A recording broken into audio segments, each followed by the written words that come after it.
Just when we thought all the fear catalysts were gone, Sunday was a busy day for fear catalyst, and there is some pretty big fear catalysts that we have to talk about. The markets have gapped down today. AMC is up almost 1%. So AMC is somewhat of a rush to safety, and this could actually work to our benefit, but the trading algorithms are going to kind of suppress AMC for a little while.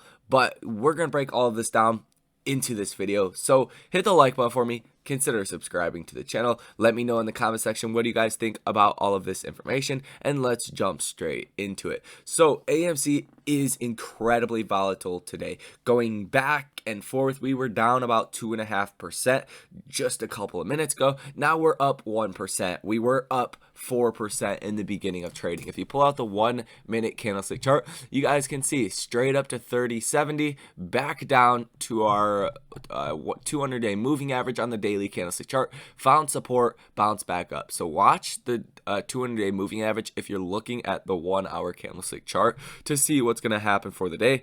If we do break out past the 50-day moving average at $29.53 per share, then we definitely could continue to rocket up higher and hit those highs for the day.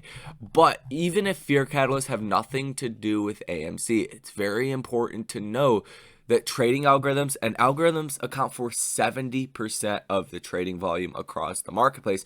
They can start to push down a stock without actually selling it. And you can get into how this happens or why this happens, but that's a straightforward fact. And I don't really want to take too much time on that because there's a lot to actually go over, but that's just simply how it works. Now, let's go over the Ortex data briefly for you guys, and then let's get into these big catalysts. And these are pretty damn big. So short interest of free float, 20.26%. Current shares that are sold short of about 104 million. So you're not seeing anything too crazy happening today or so far in the day.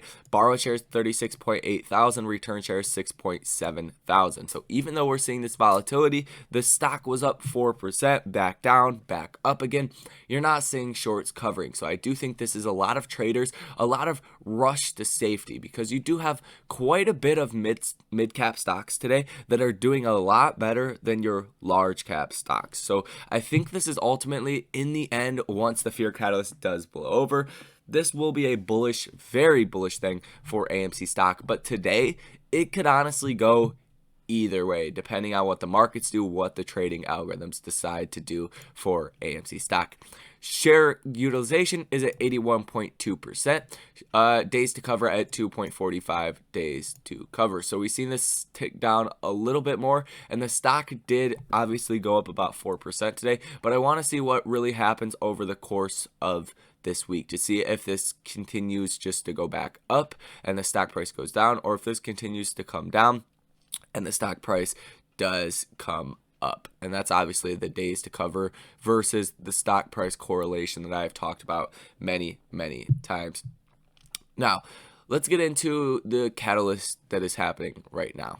And we're just going to go somewhat in order of most important to least important. So Goldman Sachs cuts GDP forecast after Senator Manchin says he won't support Biden's Build Back Better plan. And this is obviously not good. It says the plan hit a significant roadblock on Sunday when West Virginia Senator Joe Manchin said he would not support the legislation, meaning the bill does not have enough votes to pass the Senate. Goldman Sachs chief economic Jan Hatches said in a note to clients on Sunday that the failure of the bill, which includes significant spending on climate, infrastructure, and social programs, would slow economic growth in 2022. BBB enactment had already looked like a close call, and in light of Manchin's comments, we were adjusting our forecast to remove the assumption of that BBB will become law. While BBB in its current form looks unlikely, there is still a good chance that Congress enacts a much smaller set of financial proposals dealing with manufacturing incentives and supply chain issues. Goldman slightly lowered its real GDP growth forecast for each of the first 3 quarters in 2022. The firm now projects 2% growth in the first quarter, followed by 3% and 2.75% in the following 2 periods. Goldman previously expected growth of 3%, 3.5%, and 3%. So anytime you hear GDP going down, gross domestic product, the growth of your country getting hit, you gotta expect the market's gonna get hit a couple, multiples higher than that, and that's exactly what we're seeing. And it's quite unclear how long this will last, or if the bill does get passed somehow, then that could be a major sign for a reversal. Now, second off, we do have, and I don't think this should be the second big fear catalyst, but it is.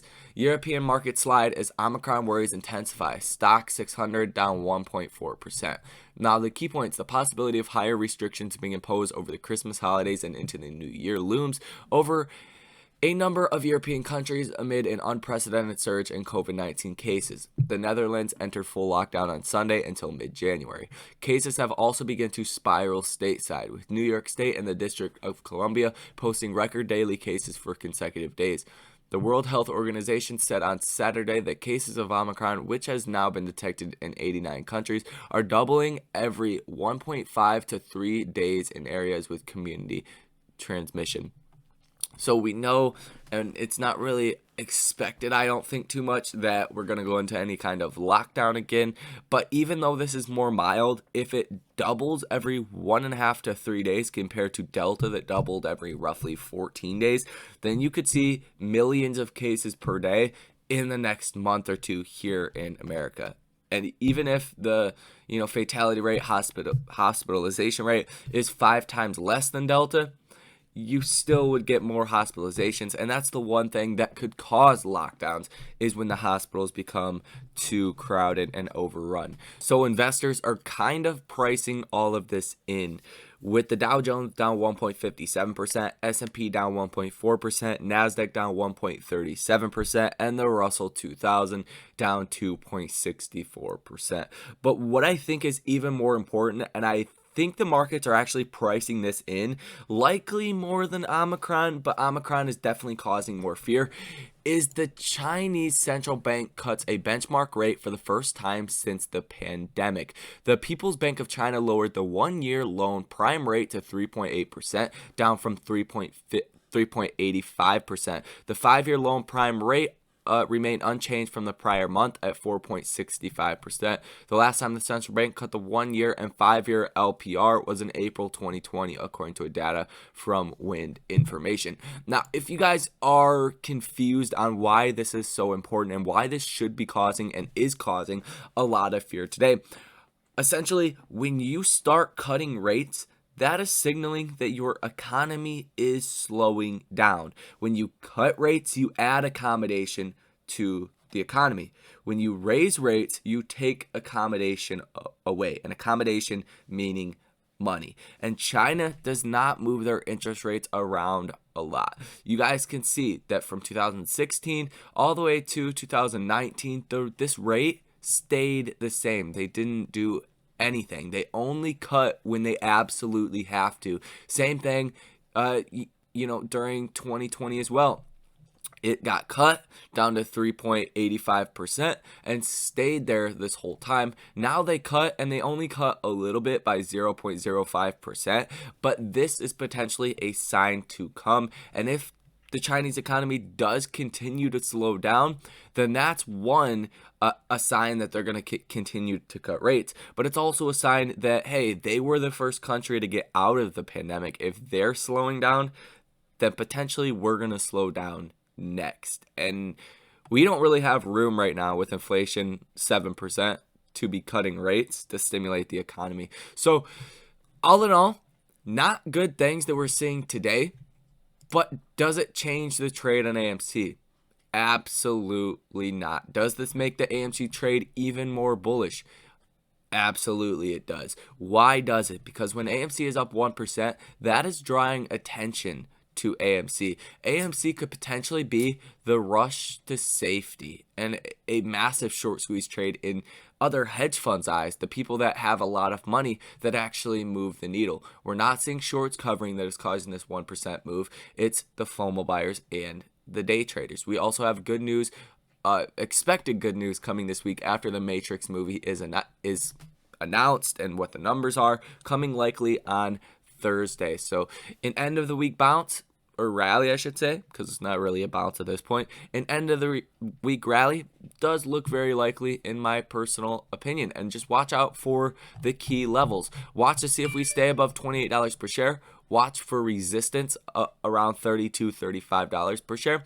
And then watch to see if we can break above that, because that was strong resistance all throughout the first couple of weeks of December. Watch 28, like I said, $28 to the downside, and $26.50 as far as your potential worst case scenario, in my personal opinion. Volume at 25 million. All looks good today. Nothing crazy bad to report on AMC, but the markets are definitely throwing a huge fit. So let me know down below in the comment section, what do you think this means for AMC, for the trade? Do you think it's going to slow it down a little bit? Do you think, like me, this could actually be a good thing for AMC, as AMC is kind of being a rush to safety?